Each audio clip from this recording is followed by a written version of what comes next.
Backslide by Black K. Cat. Chapter 26. Tempest. Mother is whispering to him again, demanding blood, but it's quiet enough that Gaara can shut it out for the moment, lock it away. It's easier at night when there are few people around to become targets, few creatures nearby that he can feed to Mother. She calms then, if only just. But that's dangerous too. It lulls Gaara, soothes him with an entirely false sense of peace, brings sleep just that little bit closer. He hates it. Hates everyone because they all hate him too. They all fear him, even, perhaps especially, Tamari and Kankuro, and it grates at his nerves like metal scraping over rock. Walking keeps him awake for the most part. Konoha is far different than Suna, which is mildly interesting.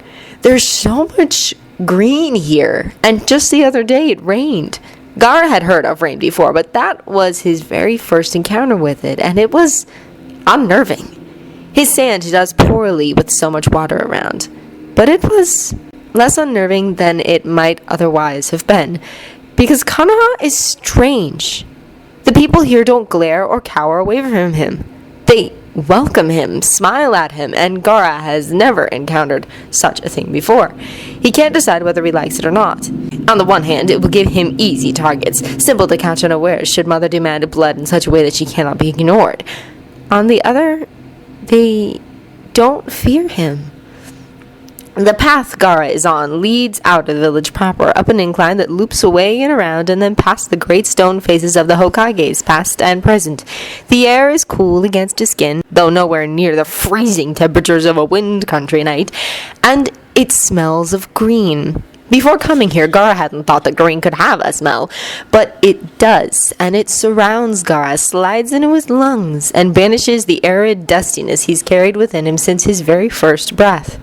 The ground before him levels out suddenly, almost causing him to miss a step, and he finds himself on top of the Yondame Hokage's head, staring down on the rooftops of Konoha.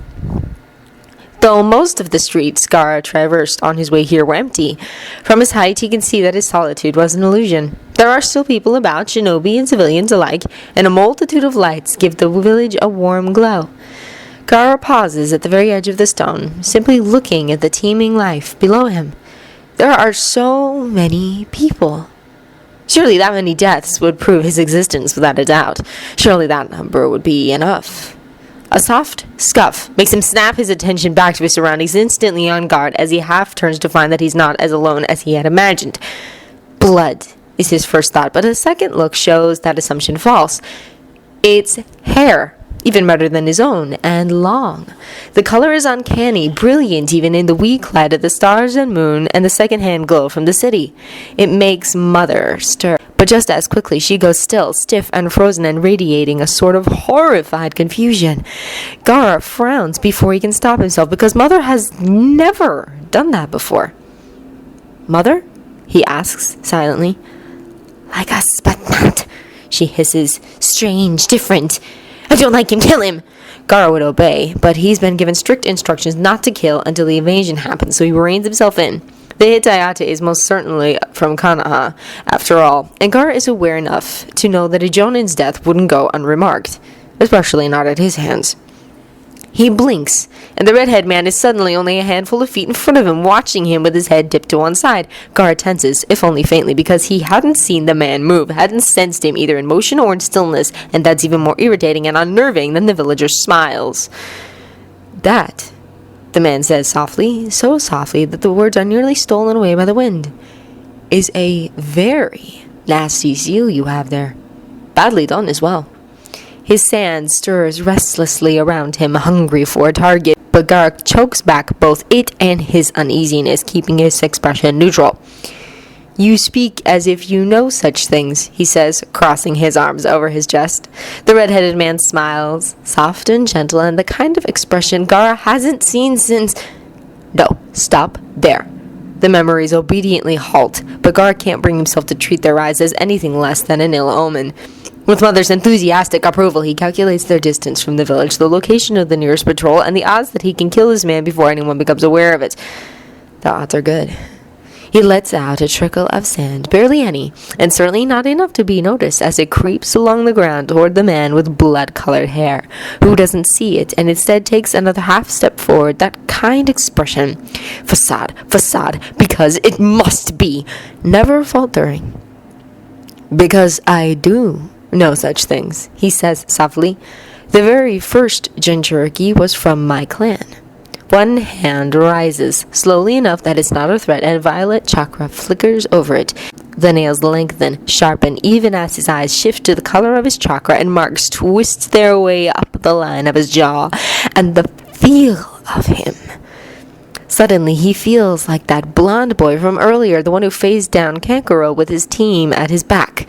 He feels like Gaara himself, but slightly different. One step sideways from a Jinchuriki, and what does that make him? What is he? Gaara's eyes narrow. Mother is entirely silent, which is almost alarming. And Gaara reacts the only way he ever has. He calls his sand up, feels it surge around the red-haired Jonin's feet, and goes to crush and kill and take his blood from Mother, take his life, as one more little bit of validation that he has the right to exist. But the man is gone, too fast to catch, slipping away just before the sand closes around his ankles.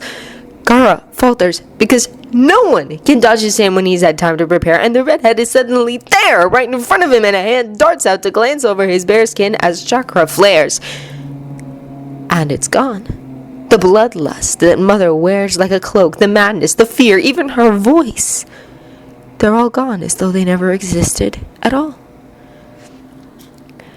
Gaara staggers, and it's small comfort that his sand still answers him, because it's not as much as normal, and not enough, and when two firm but gentle hands catch him by the shoulders, he doesn't have any idea what to do. People don't touch him. People don't care if he falls on his face in the dirt. People certainly don't pull him upright, careful and delicate, or wrap an arm around his shoulder and pull him close. But the man is warm. He's warm and soft and firm, and his hair falls over Gaara's face like the very softest silk that's too good for a shinobi to wear. The scent of rain clings to him, rain and wind and a touch of fire, a storm to change everything Gaara has ever known. He wants to kill this man. He wants to wrap him in his sand and hide him away. He wants to push him back and run, get as far away as possible before he breaks entirely. But he doesn't, because the arms around him are warmer than he remembered a human could be. Blood warm, without the taste of copper in the back of his throat, without the feel of something in the back of his head that sounds like his uncle. And no, Gaara, don't. So he stands there, and the man keeps holding him. And if Gaara presses his face into his shoulder to get just a little more of that warmth, well, no one's ever cared to tell him what was wrong or right before, and he's never cared to listen. He's not about to start now. When Kakashi was a genin, he hadn't feared the Chunin exams. Now, though, with the first section looming mere hours away and Konoha's night closing in around him, he's the next best thing to panicked. Sasuke, Naruto, and Sakura don't seem to share his anxiety. They're currently passed out in the room that has somehow become theirs, sprawled out over the bed in a jumbled tangle of limbs, and Kakashi would very much like to know when that became a thing. Oh, he's seen them do it before and gotten pictures, but blackmail doesn't hold any weight when they have no shame in it, so the pictures are useless, and the Genins seem to have adopted the puppy pile as their preferred method of relaxation and comfort. Really, Kakashi wants to be a fly on the wall the first time a significant other walks in on that scene. Truly, with all his heart, he does. It will be amazing. He can already picture the romantic partner's horrified disbelief and the Genin's collective cluelessness. Regardless, though, the three Genin are passed out and dreaming in the sleep of the well-prepared and entirely confident. He'd berate them for being too confident. Except he doesn't really think they are. There are still nerves, certainly, and they're still only Genin, but at the same time they're likely the most well-trained rookie team in Konoha. Maybe even better than guys. And he's had an entire year extra. Granted, Sasuke has only had a week to learn to use his Sharingan, and Naruto only knows a handful of seals and jutsus, and Sakura still needs to work on her speed and stamina. But they're all smart and able to think on their feet with an uncanny awareness of each other and a shared protective streak a mile deep. The first test focuses on team strength, and in that, they couldn't be better. Kakashi knows Anbu teams that aren't as smooth as Team 7. But he's still nervous, still on edge. He's never had a team before, never had to do this. Practically let them go when there's a just about even chance that they could be killed. Like a cat on hot coals, he can't stand still, even though Kurama's cozy apartment, especially cozy when housing 5 instead of the 2 it was meant for, is peaceful and calm, soothing in its new familiarity.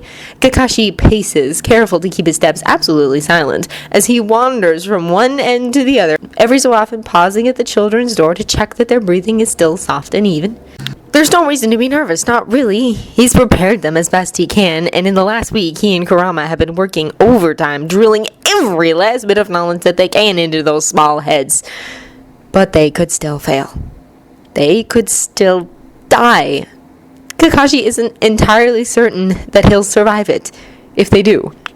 Another lap down the hallway, another quick check to make sure nothing's changed, and Kakashi continues toward the kitchen, slips through the living room. This time, though, there's another presence, and Kakashi has a kunai in hand before he can register the sight of Kurama standing by the window.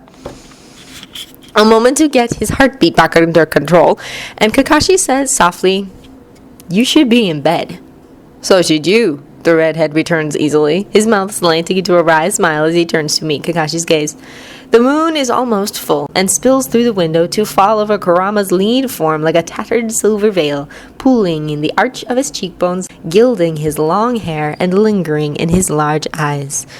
Kakashi's breath catches in his throat, freezes in his chest, because sometimes he forgets that Kurama is absolutely stunning. And then a moment like this steals all thought from his mind in an instant. Kurama looks at him for a long moment, and Kakashi has to wonder what he sees. What he's always seen, that let him trust a complete stranger who showed up at his door without warning. Wonders what he could possibly keep seeing, that he comes back again and again, with a smile and a laugh and a helping hand. 4 times this week, he's woken Kakashi from his nightmares with a soft touch.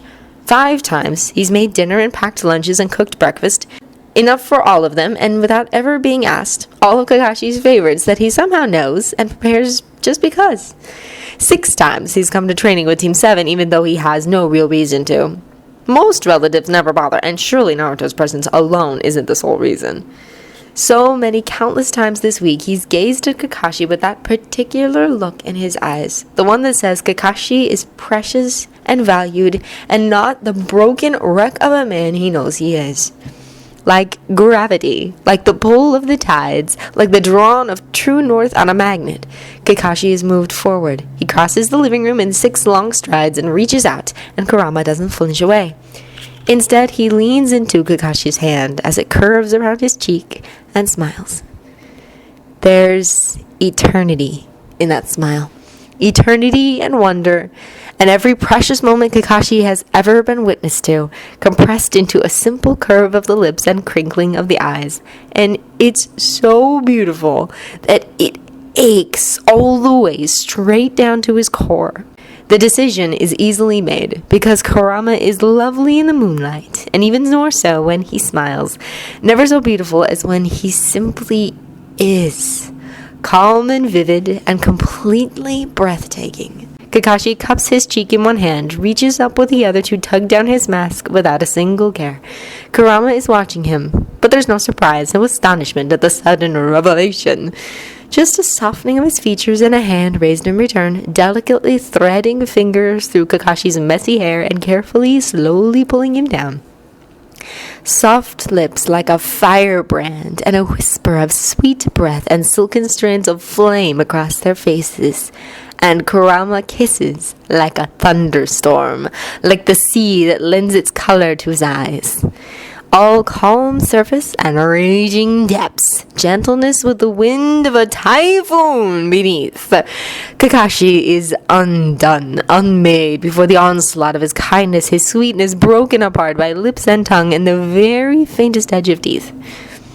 Helplessly, he fists his free hand in crimson hair, slides his other hand from cheek to throat to wrap it desperately around Kurama's waist, pulling him close until their bodies are aligned, and all Kakashi can think of is that time on his couch with Anko lurking outside. How for just a heartbeat there was nothing between the two of them, regardless of anything else, and still Kurama fits against him.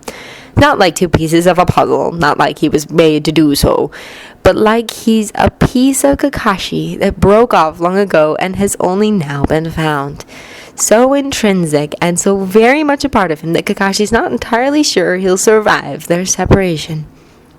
A gasp, a breath against his lips, and Kurama takes more, leans in and kisses him with hunger and drive and an aching sort of wonder, and Kakashi understands. This is something special, something rare, and he answers it with everything inside of him. Two storms meeting, loneliness and grief and pasts all left suspended for the time it takes their lips to touch again. Even when the need for air is too much to resist, Kakashi doesn't let go, and neither does Kurama. Somehow they're clinging to each other, wrapped up together in limbs and panting breaths and greedy hands that can't be convinced to let go just yet. Not now, because separation of any sort seems unbearable, and Kakashi leans in, rests their foreheads together, and allows himself to simply breathe, deep and steady, despite his racing heart. Kurama is loose and boneless against him, chest heaving and eyes closed, and the slight, breathless smile on his face is so peaceful and wonderingly brilliant that Kakashi feels it like a wound deep down in his very core, grave and irremediable. "Kakashi," Kurama whispers, and calloused, careful fingertips trace his cheek like he's something dear. Kakashi laughs, low and hoarse and real, for the first time in what feels like an age. "Kurama," he returns, and he feels like light and hope and all good things, like love. It's a kiss, but there's nothing near about it. A kiss, and that's enough to realize just how much he's invested in this, how much of himself he's laid out in offering to this man, battered but unbroken, and so very, very good right down to his soul. He breathes out all of his insecurities, all of his doubts, all of his fears, and inhales the scent of rain and citrus and green tea, with the faintest hint of sword-sharp steel beneath. Breathes in all of his courage and hopes for the future, which have somehow come to include this amazing, astounding man who makes so many lives better just by existing. Breathe and breathe. One last touch of courage, and then the truth. "You told me you couldn't promise anything beyond not casual," he murmurs, a bare bit of sound into what little air there is between them. "But I think I'm well past that point already, Kurama." Kurama laughs softly, low and sweet, like silk across Kakashi's skin. "Oh, Kakashi," he murmurs in return, "I think I passed not casual a long time ago." And really, that's enough. There's no need for "I love you" when they both leave it unsaid, but understood. Safer this way. Because out loud, it's a jinx until it settles a bit more. Love is reckless, and will have to wait just a little bit longer to be voiced. Just a handful of days until they've both managed to fit it into their lives again after shutting it out for so very long already. But it's enough. It's so much more than enough. Bets! Bets! Place your bets right here! Anko calls with barely contained glee, waving her scroll in the air. Odds? Anyone? Asuma snorts, slumping back against the wall of the Kana observation room. The lines of stress in his face have only gotten deeper since Kurama saw him last. 50 on Ino attempting to strangle Shikamaru before the day is over, he says with weary amusement. And 20 on her actually succeeding. On the other end of the room, Shikaku snorts and glances over at the tall blonde standing beside him. "You mean the same way Inuichi tried to strangle me halfway through our second exam?" he drawls. Inuichi gives him a placid smile in return. "Well, if you weren't so lazy, I wouldn't have had to." Shikaku rolls his eyes, expression long suffering. Gods, help us. It's genetic. I could say the same. And really, Shikaku, were you expecting anything different from my daughter? 100 on my students' youthfulness, carrying them all the way to the third exam! Guy cries excitedly, offering Anko a beaming grin and a double thumbs up. All of Gaara's genin have embraced their springtime of their youth, but my dear students especially so!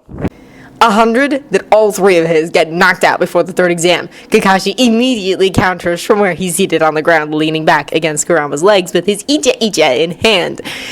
It doesn't seem to faze Guy, though. He clasps his hands together, looking about ready to burst into manly, youthful tears.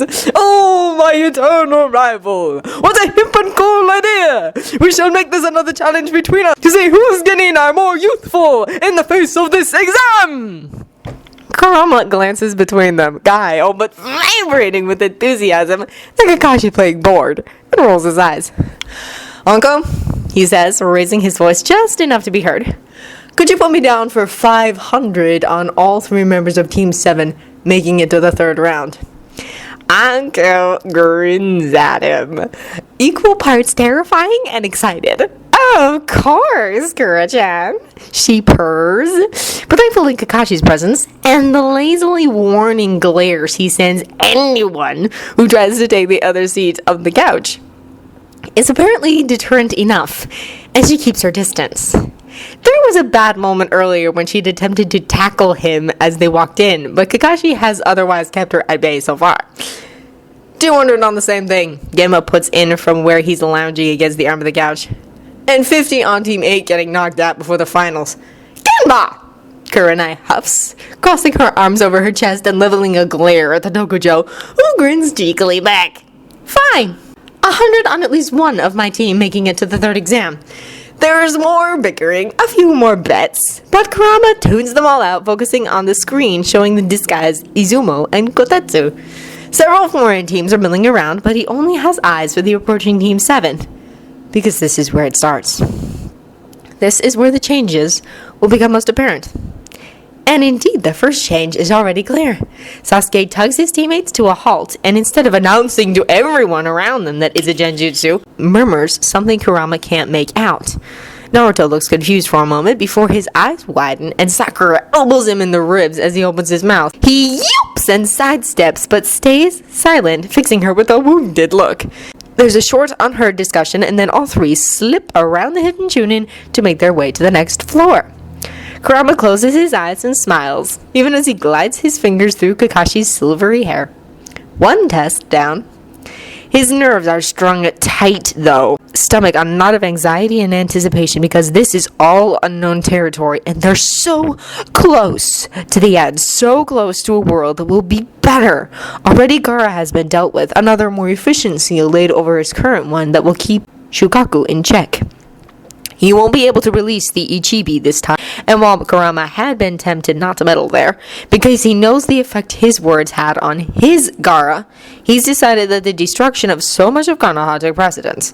Besides, there's no saying what might happen now that Shukaku is better sealed. At the very least, it will be easier to get through to him if Naruto does end up facing him.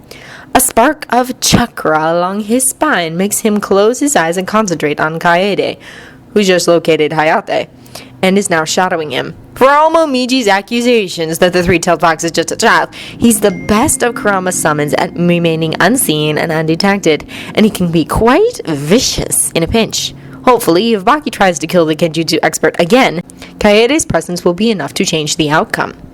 At the same time, Ume and Oka are concealing themselves in the Forest of Death, and Fuji and Ran are patrolling the borders. Momiji is waiting in reserve, since he and Ran together are the best to deal with Manda, should the snake be summoned. Kurama isn't going to take any more chances than he has to with this. Not for anything. Should worse come to worse, he's fairly certain he can reverse Orochimaru's cursed seal, but he'd much rather stop the snake Sannin before he has a chance to place it. Kakashi makes a soft sound, and Kurama glances back at the screen to where the first exam has started. A moment of searching reveals what's amused the Kabinen. Naruto, Sasuke, and Sakura are somehow not present. Or, Kakashi thinks, narrowing his eyes as he studies the screen, simply not noticeable. One of your tricks? Kakashi asks dryly as they watch Ibiki on screen start to get twitchy and annoyed. The interrogator keeps glancing around the room, shoulders tense and eyes sharp. Kurama chuckles, weaving his fingers into Kakashi's hair, which is addictively soft and touchable. That would be the perception seal. Subtle, but strong. No one's going to see them until they deactivate it. I hadn't realized Naruto had made one, let alone 3. You say that like he'd leave Sakura and Sasuke without, Kakashi points out amused. Honestly, I don't think I've seen them apart for more than an hour in the past 2 weeks. Maybe even longer than that. With the memory of his old team so close, Kurama's smile is bittersweet. It's good, isn't it? It will give them a better chance of getting through in one piece. Kakashi's hand curls around his ankle, warm and firm, and his eye crinkles in a secret smile. Good, he agrees softly. And it really, truly is.